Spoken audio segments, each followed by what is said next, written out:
రాష్ట్రంలో 2 సంవత్సరాలు అయిపోయింది కుటుంబ ప్రభుత్వం వచ్చి. ఎన్నో వాగ్దానాలు, ఎన్నో సంక్షేమ పథకాలు, సూపర్ 6, సూపర్ 6, సూపర్ 7 అని ఎన్నో కల్లెబొల్లి మాటలు చెప్పి జగన్మోహన్ పెట్టే సంక్షేమ పథకాలే కాకుండా ఇంకా నేను చేస్తానని చెప్పి ప్రజలతో ఓట్లు ఇచ్చుకొని అందరం ఎక్కిన తర్వాత ఏ ఒక్క సంక్షేమ పథకాలు కొనసాగించకుండా ఈ 2 సంవత్సరాలు కాలయాపన చేస్తూ ఈ రాష్ట్రాన్ని ఒక హిట్లర్ పరిపాలన చేస్తున్నాడు చంద్రబాబు నాయుడు. నిజంగా ఒక కొత్తని మీరు గమనిస్తే కడప నగరంలో ఈరోజు జరిగిన హత్య ఒక బంగాక్ బ్యాచ్ ఒక జాతర దినంన జాతర జరుపుకునే ఊర్లో 10 గంటకి డీజే కార్యక్రమం జరుగుతుంటే పక్కాగా ప్లాన్ వేసుకొని వాళ్ళ ఇంటికాడ గలాట చేయడం జరిగింది. కేవలం వీళ్ళు చెన్నూరులోంచి ఆనంకారపాలకు వచ్చినారు. చెన్నూరులో సిఏ పురుషోత్తం రాజు వాళ్ళని మండలం నుంచే బహిష్కరణ చేసి చెన్నూరు మండలంలో ఉంటే మీరు ఇక్కడ కేసులు పెడతాను బనాసి అని చెప్పేసి నడి రోడ్డులో సాయంకాలం 5 గంటలకి ఆ ముద్దాన్ని ఇద్దరిని కూడా మ్యాన్ హ్యాండింగ్లు చేసి ఊరు బహిష్కరణ చేసిన వ్యక్తి వాళ్ళ సిఐ గారు. అలాంటి వ్యక్తులు ఆనంకరపాల చేరిన తర్వాత ఎవరైనా చెప్తారు, ఆనంకర ప్రజలందరూ కూడా సాయంకాలం మన పానీపూరి అమ్ముకుండే వాళ్ళ కాంచి కానీ రౌడీ మామూలు వసూలు చేసే వ్యక్తులు. వాళ్ళు చేసిన పనిని వైఎస్ఆర్ కాంగ్రెస్ పార్టీకి అంటకట్టడం అనేది చాలా దారుణం. ఈ రాష్ట్రంలో 2 సంవత్సరాలు అయితే తెలుగుదేశం ప్రభుత్వం వచ్చి ఇచ్చిన వాగ్దానాలు ఏ ఒక్కటి కూడా నెరవేర్చకపోగా కేవలం వైఎస్ఆర్ కాంగ్రెస్ పార్టీ శ్రేణులకి కేసులు పెట్టి బనాయించే కార్యక్రమం చేస్తున్నారు. ప్రశ్నించే హక్కు ఏడ వైఎస్ఆర్ కాంగ్రెస్ పార్టీ మాట్లాడతామో అడుగుతామో నిలదీస్తుంటే రోజుకొక వ్యక్తిని మీద కేసులు పెడుతూ దాన్ని డైవర్ట్ చేసే పాలిటిక్స్ చేస్తూ వచ్చాడు ఈ 2 సంవత్సరాల్లో. నిజంగా రాష్ట్రం మొత్తం మీద ఎత్తుకుంటే వైఎస్ఆర్ కాంగ్రెస్ పార్టీ లీడర్ని జోగి రమేష్ కానించి, అంబటి రామ్ గారి నుంచి, పిల్లేని రామకృష్ణారెడ్డి కానించి, కాకాని గోవర్ధన్ కానించి చెప్పుకుంటూ పోతే ఒక 20 మంది, చెవిరెడ్డి భాస్కర్ కానించి, మిథున్ రెడ్డి కానించి అందరి మీద కేసులు బనాయించి రోజుకు డైవర్ట్ చేస్తూ తన సంక్షేమ పథకాలని తన అభివృద్ధి కార్యక్రమాలు చేసే అడుగుతామనే సంకల్పంతో ఇట్లాంటి దుర్మార్గమైన పనులు చేస్తూ వచ్చాడు. మా నాయకుల మీద కేసు పెట్టడమే కాదు, మా సోషల్ మీడియా వారియర్స్ మీద కూడా ప్రతి ఒక్కరిని వర్గా రవీంద్ర కారించి కానీ మహిళలను చూడకుండా అందరిని కూడా మీద కేసులు పెట్టి బనాయించి సుంకానందం పొందుదా. నిజంగా అధికారంలోకి రానప్పుడు రెడ్ బుక్ రాజ్యాంగం తెస్తానని చెప్తే ఏదో రెడ్ బుక్ రాజ్యాంగం అన్నాడు. నిజంగా భారతదేశంలో 28 రాష్ట్రాలు, 29 రాష్ట్రాల్లో ఈరోజు ఆంధ్ర రాష్ట్రంలో జరుగుతున్నంత నీచమైన రాజకీయం ఎక్కడ జరగలేదు. ప్రశ్నించే హక్కును గొంతు రాస్తున్నారు. ప్రశ్నించే గొంతు పత్రికలు కూడా వాళ్ళకు తొత్తుగా వివరించే పరిస్థితులు వచ్చినాయి. నిజంగా ఈ రాష్ట్రంలో జరుగుతున్న అరాచక పాలనని పత్రికలు వాస్తవాల్ని వక్రీకరించి చూపించడం అనేది చంద్రబాబు నాయుడికి తొత్తుగా వివరిస్తున్నారు. నిజంగా ఇలాంటి పనులన్నీ చేసేవాడిని ఏమంటారు మీరు? 420 అంటారు. నిజంగా 420 వ్యక్తికి ఇవన్నీ సహకరిస్తున్నారు. నిజంగా చంద్రబాబు నాయుడు 420నే. అతను పుట్టింది 4వ నెల, అతను పుట్టిన తేదీ 20 అంటే 420.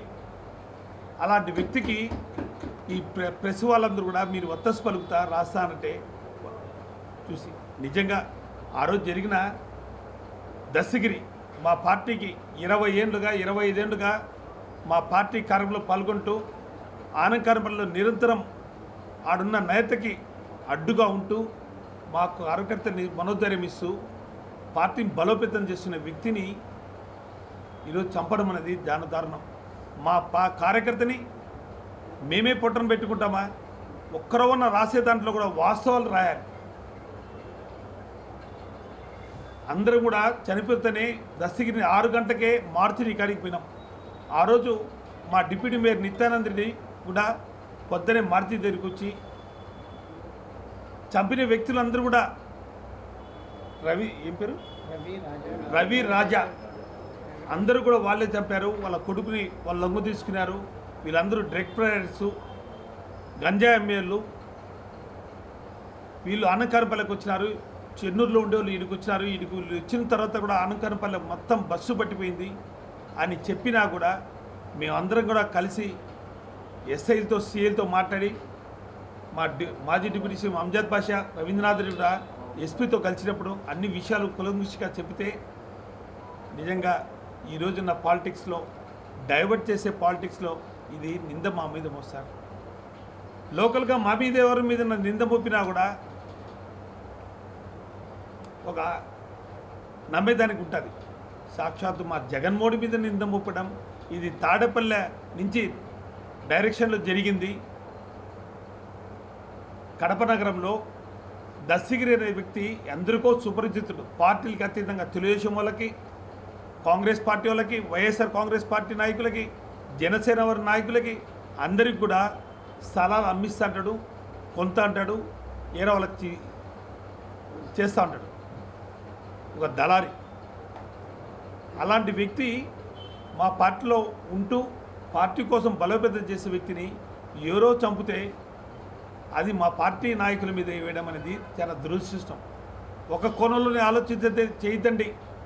నిజంగా వైఎస్ కుటుంబం అంటే ఒక చరిత్ర. కడప అంటే బాంబులు గడ్డని ఒకప్పుడు అందరూ అనేవాళ్ళు. నిజంగా రాజశేఖర్ వచ్చిన తర్వాత రాజకీయాల్లో కాలక్రమంగా ఆయన ముఖ్యమంత్రి స్టేజ్కి కడప నగరంలో, కడప జిల్లాలోనే హత్యా రాజకీయాలకి స్వస్తి పలికిన జిల్లా రాజశేఖర్ గారు. నిజంగా తన తండ్రి చనిపోయినప్పుడు 97లో ఎక్కడ అతనికి హాని జరుగుతుందని చెప్పేసి అతనికి అండగా ఉండి అతనికి రక్షణగా ఉంటూ అతన్ని ఎవరిన చంపితే నా మీద చంపినట్టు వేస్తారు, చంద్రబాబు అంత దౌర్భాగ్యుడు, అట్లా అతను ఏదో విధంగా చనిపోయినా, యాక్సిడెంట్ చనిపోయినా నా మీద బ్రతుకుతాడు, అతను 420 ఎప్పుడు కానీ ఆలోచనలు ఈ విధంగా ఉంటాయని చెప్పేసి అతనికి రాజశేఖర్ గారు అధికారంలోకి వచ్చినా కూడా అతనికి రక్షణ కల్పించిన వ్యక్తి రాజశేఖర్ గారు. ఆ టైంలో 97లో అతను మర్డర్ చేసినప్పుడు, రాజారెడ్డిని చంపినప్పుడు అతనికి శరణం ఇచ్చింది, అతనికి ఆశ్రయం ఇచ్చింది చంద్రబాబు నాయుడు. అది అందరికీ కూడా తెలుసు. మీరందరూ కూడా ఇప్పుడే యూట్యూబ్లో నాగరాజుకి ఇచ్చిన ఇంటర్వ్యూలో కూడా మీరు చూడొచ్చు. నేనే చంపా, రాజారెడ్డిని హత్య చేసింది నేనే, బాంబులేసి చంపాను, నన్ను ఇంతరు కూడా ఏమి చేయలేరు అన్నారు. అంటే అర్థం చేసుకోవాలి. రాజశేఖర్ కుటుంబం అనుకుంటే అతను ముఖ్యమంత్రిగా ఉండేటప్పుడే అనుకుంటే ఒక్క నిమిషం, కానీ అతని కంటికి రెప్పలాగా కాపాడుకుంటూ ఎక్కడ చంద్రబాబు నాయుడు నిందని నా మీద వేస్తాడని చెప్పేసి అతనికి ఆశ్రయం కల్పించిన వ్యక్తి రాజశేఖర్ గారు. ఈరోజు మన జిల్లాలో చూస్తున్నాం, మనకున్న నదుల్లో పెన్నార్ రివర్లో కానీ, బహుదా నదిలో కానీ,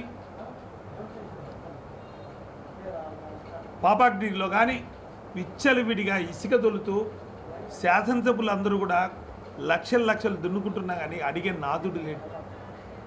మట్టిని ఎదర్చిగా తొలుకుంటూ సీనరేజ్ చార్జెస్ కూడా డబ్బులు కట్టకుండా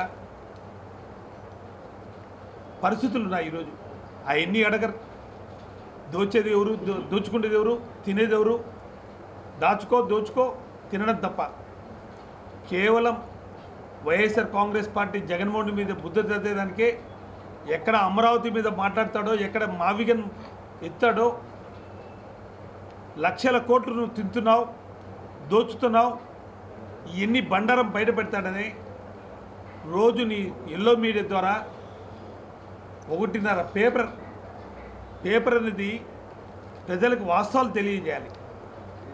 వాస్తవాలు తెలియకుండా అదేదో జగన్మోహన్ రెడ్డి వైఎస్ఆర్ కాంగ్రెస్ పార్టీ మీద బుద్ధ తెల్లేట్టుగా మీ రాతలు రాస్తూ వక్రీకరించి రాస్తూ ఇది కేవలం జగన్మోహన్ చేసిన మర్డరు. జగన్మోహన్ గారు తాడేపల్లి నుంచి ఆదేశాలు చేసినాడు. దస్తగిరి వ్యక్తి మీద జగన్మోహన్ గారు ఆదేశాలు ఇవ్వడం ఏంది, అతను మర్డర్ చేయడం ఏంది? చదివేదానికి కానీ వినేదానికి కానీ ఒక ఉంటుంది. ఈరోజు తెలుగుదేశం పార్టీలోనే మా వైఎస్ వివేకానంద గారిని మర్డర్ చేసినప్పుడు ఆ గొడ్డలతో సభ్యులని మీ పక్కన చేర్చుకొని మా మీద గొడ్డల రాతలు రాస్తూ సుంకానందం పొందుతున్నాను. ఈరోజు కూడా అతనికి ఎస్కార్ట్ ఇచ్చి అతను బీటెక్ రవి కనుసైగల్లో కొనసాగుతూ దందాలు తెస్తంటే అడిగేవాడు లేడు. అతను రాయచోటులో ఎక్కడికంటే అక్కడికి పోతున్నా పోలీసులకు రెడ్ కార్పెట్ ఇస్తూ స్టేషన్లో కూర్చోబెట్టి పంచాయతీలు చేస్తూ ఈరోజు వాళ్ళు అంత విచ్చలవిడిగా తిరుగుతున్నారంటే అది మీ ప్రభుత్వం తెలుగుదేశం పార్టీ చేస్తున్న కుట్రలు. ఈరోజు పులివెందల్లో యథేచ్ఛగా వేముల్లో వెరైటీస్ని ఆ వెరైటీస్ గనుల వ్యక్తి మన కడప ఒక ముస్లిం, అతని పర్మిషన్ యజమాని అతని పర్మిషన్ లేకుండా అతని దాంట్లో విచ్చలవిడిగా వెరైటీస్ తీసుకుంటున్నాయని రోజుకు 20 టన్నులు, టన్ను 26,000 లెక్కన రోజుకి 4 లక్షల రూపాయలు దోచుకుంటూ సంవత్సరానికి నెలకి 1,30,00,000 రూపాయలు దన్నుకుంటూ అడిగే నాదులు లేడు. ఆ పక్క మైన్సోలు పోరు, పోలీసులు అడగరు. ఇంత దౌర్భాగ్య పరిస్థితుల్లో ఈరోజు తెలుగుదేశం పార్టీ ఇన్ని జరుగుతున్నాయని అలాంటి వాస్తవాల్ని పత్రికలో రాయాల్సిన మీరే ఇలాంటి వక్రీకరించి రాసి జగన్మోహన్ రెడ్డి వచ్చి కడపకు వచ్చిన రోజే హెడ్లైన్స్లో రాయడం నిజంగా చాలా బాధకరం. ఒక పక్క మా కార్యకర్త చనిపోయి మేము బాధపడతా అంటే ఆ మర్డర్ని మా పార్టీ కార్యకర్తే మా party deputy mayor Nityananda Reddy మీద వేయడం, ఇది మాకు కల్పించడం నిజంగా వాస్తవాలు నిజం తీర్చాలి. నిజంగా చిక్కిన వ్యక్తులు వాళ్ళని హ్యాండ్ అరెస్ట్ చేసి వాళ్ళతో ఒప్పించి వాళ్ళతో చేసి నిత్యాన్ని ఈరోజు కేసులో పెట్టడం జరిగింది. నిజంగా ఏ వ్యక్తి అయినా కానీ ఈరోజు అంజద్ బాషా నేనున్నాము, రామచంద్ర రెడ్డి ఉన్నాడు, మా సురేష్ ఉన్నాడు, మా యానాదవ్ ఉన్నాడు. ఎవరన్నా కానీ వాళ్ళకు ఉండే అభిమానులు వాళ్ళ దగ్గరకు వచ్చి ఫోటోలు తీసుకుంటారు. కార్యకర్త తిరుగుకొని ఏ డివిజన్ నుంచో ఎవరో వస్తారు, మాతో ఫోటో తీసుకున్నంత మాత్రమే అతను మా మనిషి అవుతాడా? ఆలోచన చేయకుండా ఆ ఫోటోలు బూచి చూపించి కేసు బనాయించడం అనేది చాలా దారుణమైన పరిస్థితి. నిజంగా ఇప్పటికైనా ఎస్పీ గారు నిగ్గు తెల్చాలి. ఇంతమంది సీఎల్ని క్యాన్సర్ చేసావు, నువ్వు నిజమైన నిశ్చిత మనిషి అయితే వాస్తవాలు తెలుసుకొని దీన్ని కేసులు చేసి నిందితుల్ని ఇమీడియట్గా శిక్షించాలని మేము కోరుకుంటున్నాం. నిజంగా నిత్యానంద రెడ్డికి ఎటువంటి సంబంధాన్ని కేసులో పెట్టడం అనేది చాలా దారుణమైన విషయం. దీన్ని అందరూ కూడా పార్టీ ఖండిస్తున్నాం.